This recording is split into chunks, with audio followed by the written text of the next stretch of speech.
There has been movement on the Epstein case. Several Republican House Oversight Committee lawmakers say they want the Justice Department to investigate sexual assault allegations connected to the committee's probe into Jeffrey Epstein. Now, Republicans on the committee sent a letter to the acting Attorney General, Todd Blanche, calling on him to look into allegations made by Epstein's former personal assistant.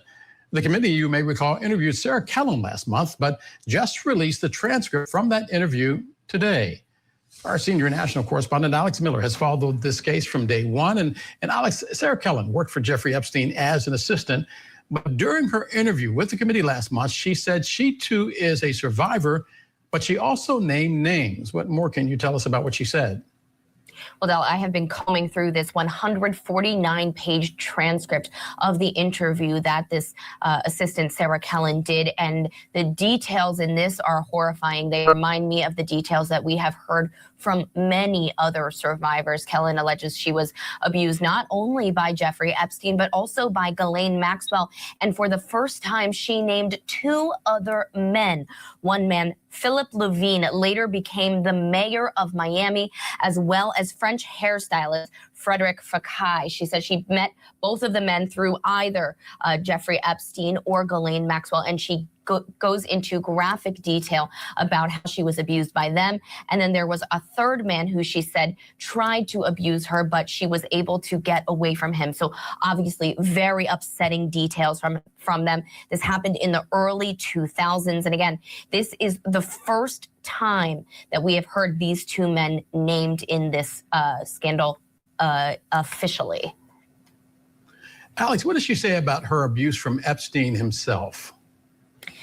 Well, the details that she gives about her abuse from Epstein are incredibly difficult to hear. They actually remind me of some of the details that I heard during the Sean Combs trial as well. You know, looking at how she was required to work for him. She said she worked for him without pay until she agreed to the sexual abuse. And even then she was making something like $25,000 a year. She called herself an indentured slave, saying that she was only paid again once she agreed to this abuse.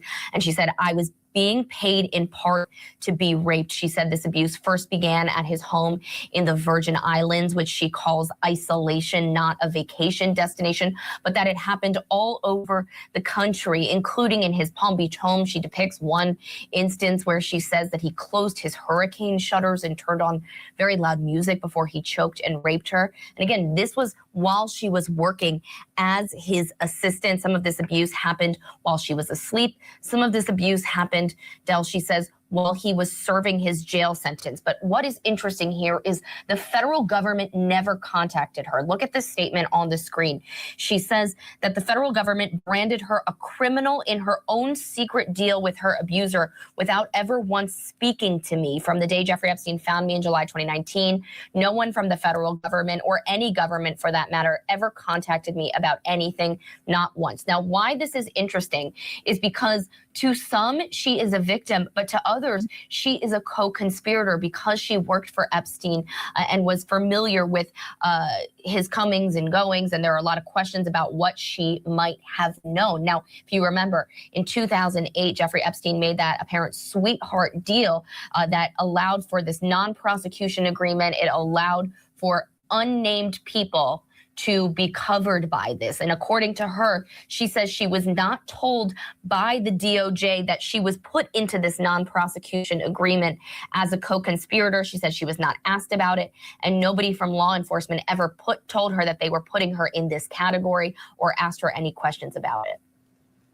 Alex, it seems to be almost perfunctory, but what exactly is the committee asking the acting AG to do?